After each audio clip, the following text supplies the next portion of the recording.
Welcome to the Fit Girl Magic podcast. If you are ready to find your inner magic, develop great habits, and a rock steady mindset to feel confident, comfortable, and fit in your body, you are in the right place. I am Kim Barnes Jefferson, and I'll be giving you weekly doses of health, fitness, and life tips sprinkled with humor and real talk. If you're ready to be consistent without the stress of perfection, magic makers, it's time to slip into your favorite pair of PJs, grab some coffee, kick back, and listen to today's show.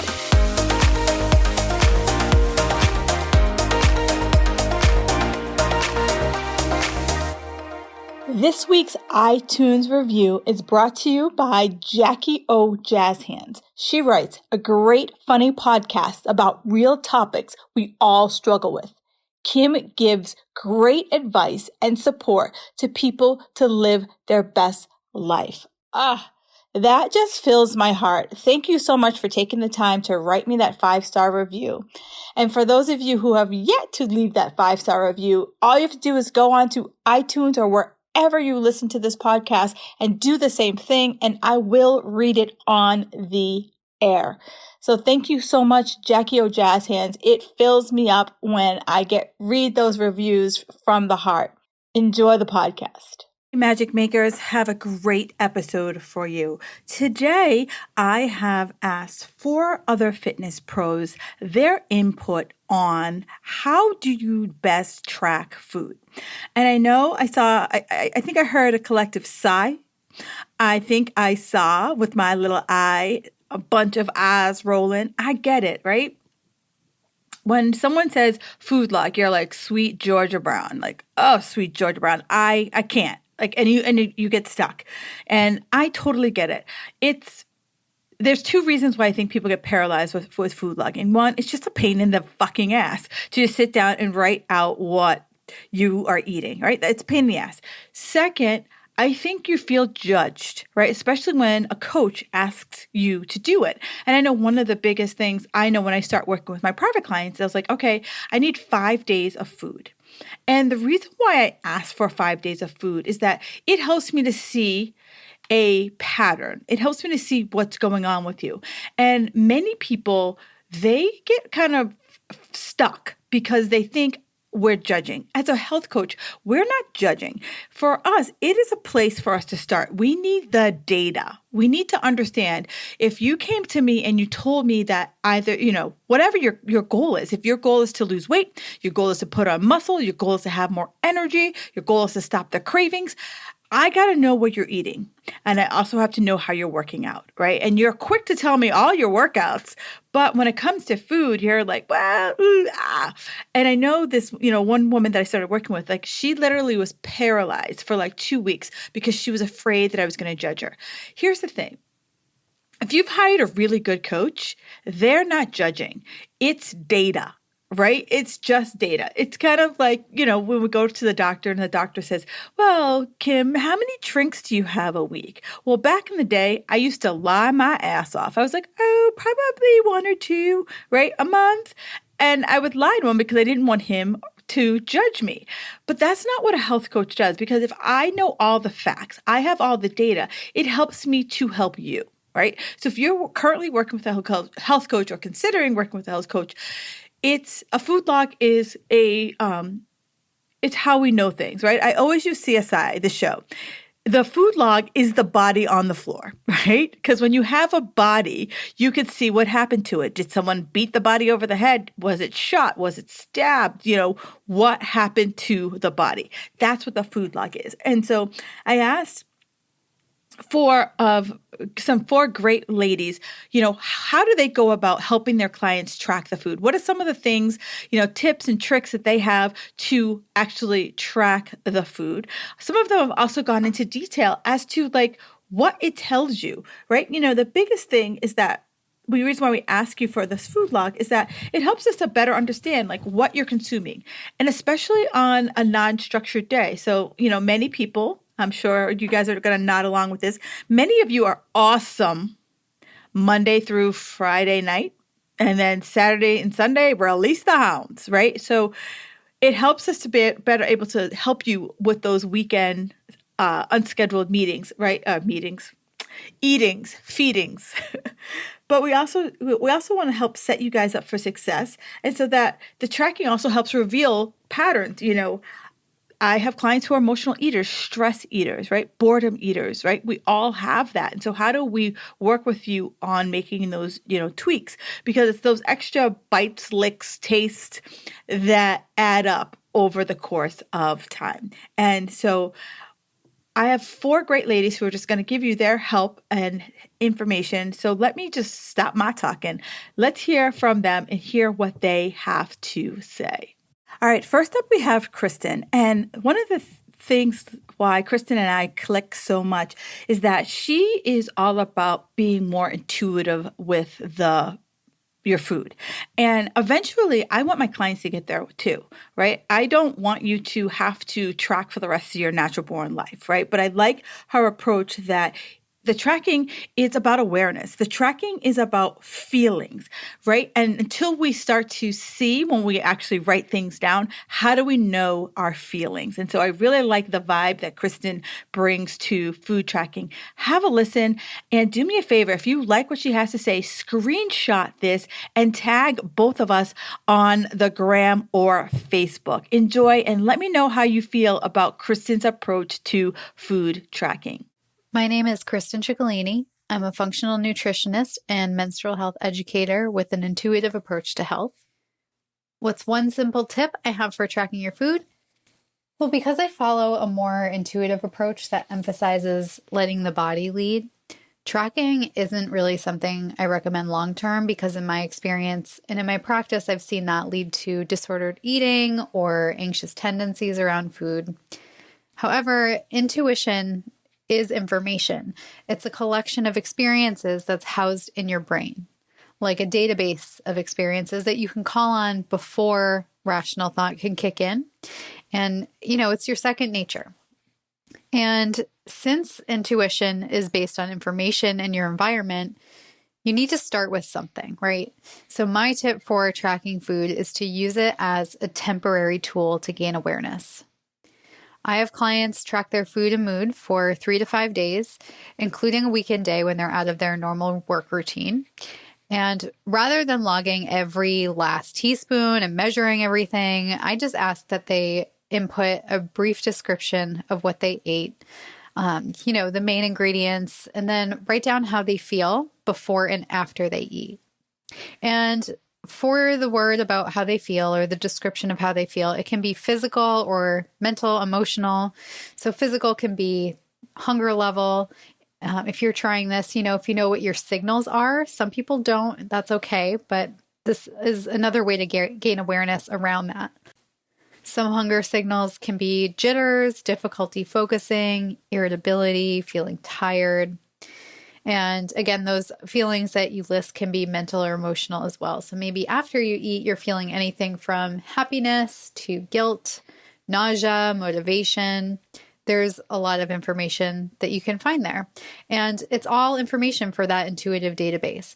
You're learning how certain foods make you feel so that you can make intuitive and intentional choices in the future based on how you want to feel. And you're also learning about patterns that you might not have noticed before. For instance, I had a client with ADHD who never ate breakfast and was having trouble focusing at work. But once she made the connection that having a balanced breakfast changed the entire course of her day, she was able to make those second nature decisions a lot easier because she knew it needed to happen during the day and she knew what foods took her there. So there's a lot of valuable information to be found in food tracking, but I like to use it in this way where it's more intuitive or more training your intuition to know what to expect. And I view it as a temporary tool for becoming more in tune with your body. All right, guys, next up is Miss Concita. I love her so much. She was the one who taught me about the blending and the banning. And every time I ask her, these great questions about food tracking or pretty much anything, she always comes back with some really good, gems that I'm like, that's just gold, sister girl. And so today she brings it again, right? She's an engineer by trade. So I think, it's those engineering minds that really help to apply a little logic to this emotional stuff around eating. And, basically she's like, track when it's not working. And, she gives so many different ways about how do you become selective about your tracking as you move forward once you get an understanding of what's actually happening. And so I love it because, she's, I have 3 mamas here. So they're good for those of you who are mamas and you're like, girl, I got so much going on, try to keep track of all these damn kids. And I love Conceita's approach. So do me a favor, have a listen, screenshot this. If whatever you resonate with, do me a favor, tag us on the Instagram, tag us on Facebook, and let us know what you're resonating with. And if there's someone who needs to listen to this, do me a favor, tag them as well on this post. You guys, listen to what Miss Conceita has to say. Hello, Coach Conceita Thomas here to give you my best tip in regards to tracking your food. And that tip is make sure that you're tracking the right thing for the right reason in the right way. When many of us think of food tracking, we think of writing down every bite, look, and taste that passes through our mouth, whether it's in a food tracking journal or on some type of digital device. The thought of that alone, for most of us, is enough to make us not want to track anything ever. And trying to do it that way all the time can actually make us miss out on some of the upsides that food tracking has to offer. So the benefits of food tracking are increased awareness around how we're actually eating versus how we feel like we're eating, as well as some self-accountability to follow through on the changes that we're trying to make. However, we've said that, it can be overwhelming, time consuming, and for some of us, it can even trigger a little bit of food obsession if you are tracking every single thing that you bite, look, and taste. Just think about it. Maybe you're riding with your kid and you have two of their fries because they got fries, and then you feel like, oh my gosh, where's my food journal? I have to record those two French fries. And that can be overwhelming for some people. And for a lot of people, that can trigger a little bit of food obsession. So the question becomes, how do we receive the benefits of food tracking, right? The awareness of how we're eating, the accountability to follow through on what we're trying to change without triggering some of the negative effects that are possible for some people. So what I recommend is in the very beginning of your journey, and anytime you hit a plateau or anytime you feel like I'm doing everything right, but I just can't see, I'm not getting the results that I think match up with how I feel I'm eating, well, that's a great time to track everything, right? So maybe a 3 or even 7 day, if you can, last that long, total recall, whether you're writing it in a journal or whether you are logging it into some type of digital app or something like that, to really bring awareness to, okay, how am I really eating? Most times when we do this, we are able to recognize some things that we maybe weren't quite conscious of. Like we didn't realize that we, have 2 or 3 handfuls of snacks in between every meal, or we didn't realize that the dessert after dinner is the gift that keeps on giving, right? We have a piece of chocolate, then there's, 5, gummy candies, and then there's a cookie or something like that. And tracking can really reveal those things and make us aware of which changes we can make in order to get results rolling or get them rolling again. Once we have that awareness, though, then we can move to what I like to call like selective tracking. And that's where you track the things that you're trying to change. And the purpose at this point is to create that self-accountability to follow through, right? So if I know that I'm trying to eat more vegetables, I'm trying to drink more water, and let's say those are the only 2 changes that I'm working on right now. Maybe in my initial tracking, I found 3 or 4 things that I could change, but I elect to start with 1 or 2. Then that's what I track, right? That's what I track because that's simple. That's something I can do really quickly, either in a note on my phone or even in my planner. And this is something that I have my clients do because it's literally at that point just a check or the lack of a check. Either you did it or you did not. And then once you've done that for a while and you feel like those habits are mastered, you can go back to the drawing board, like that initial list that you created from that initial tracking, or you could do another 3 days of tracking to just see how things have shifted and changed. And then you can decide from that list which habit you're going to stack next. So that is a way that you can track and get all of the benefits, the awareness of what I'm eating, the self-accountability to follow through and to be consistent without triggering that overwhelm, without triggering that feeling of this is taking way too much time, or I don't like this because I'm literally obsessed over food. I'm afraid to take a bite of anything unless I have my food journal there, or social situations are becoming awkward because I'm literally running to my food journal or not as engaged because I'm trying to remember what I ate so that I can write that down. So that is my best food tracking tip for you. Hey ladies, next up is Miss Rayanne Mullins. I just love Rayanne. Like she is my I want to say she's like my human Prozac. Like whenever I just need to like chill my ass out, like Rayanne is my girl.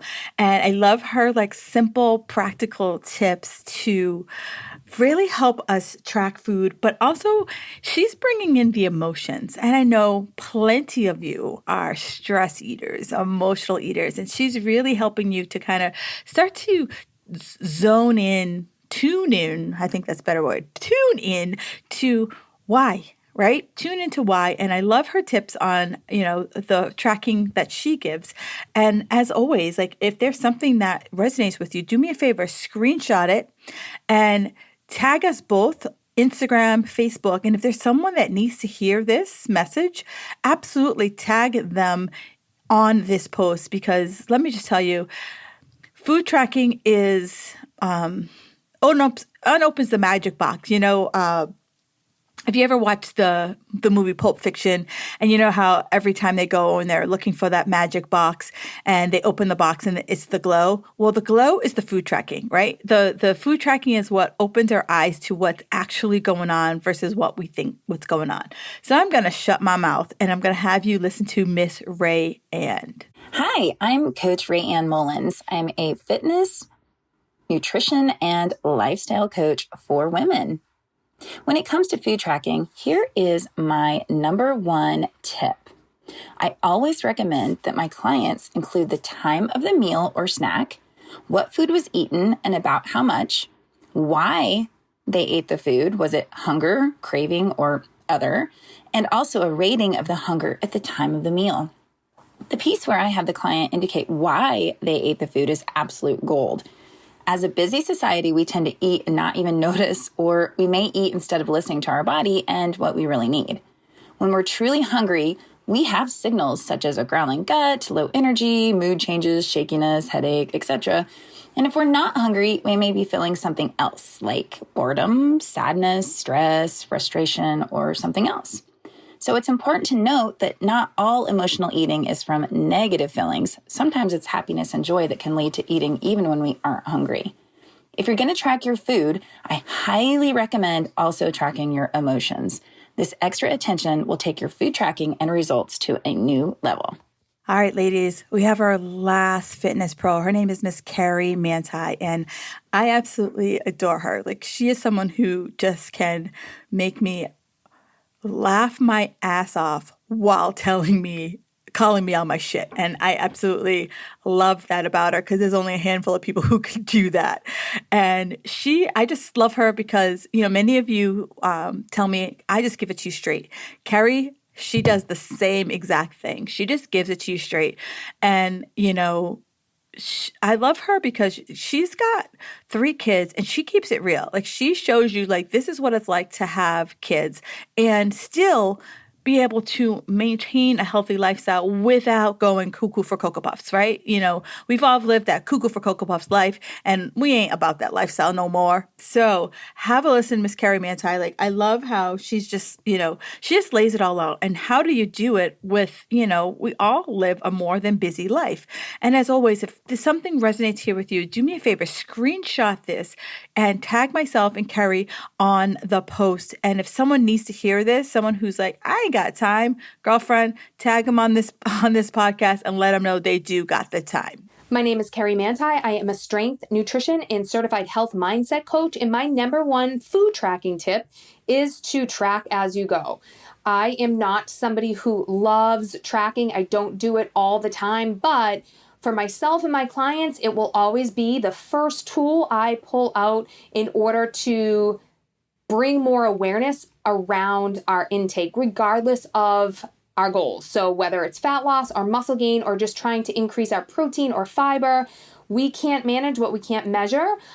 So in terms of tracking, my biggest recommendation is to use your notes app on your phone, keep a little notepad around you, and try your best to be really intentional about tracking what you eat and what you drink as you are eating and drinking it. And yes, this is something that, you have to remind yourself to do. But the point is that if we wait until the end of the day, I don't know about you guys, but as a busy working mom of 3, there are a lot of things that kind of just slip my mind.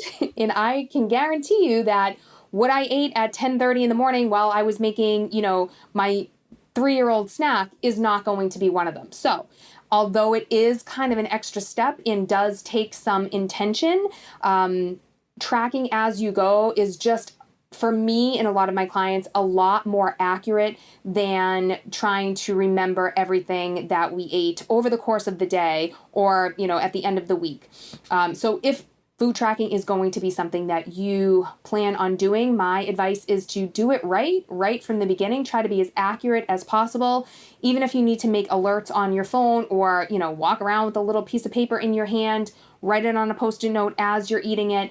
7 to 10 days of intentional tracking can really go a long way in terms of giving you some insight in what you are eating and how you're fueling your body. And the more accurate we can be with that, the better. Thank you for listening to the Fit Girl Magic podcast. If you've made it this far, yay. I'm thinking you enjoyed the show. Let's continue the conversation on Instagram. You can find me at Kim Jefferson Coach. In order for me to keep sharing this message, do me a favor and leave me a 5-star review on iTunes. While you're there, don't forget to subscribe so that you won't miss an episode. New episodes are available every Wednesday. The Fit Girl Magic podcast is intended to provide you with tips, tools, and strategies that will help you make better decisions about your health. I really appreciate your feedback and your support. Thank you so much.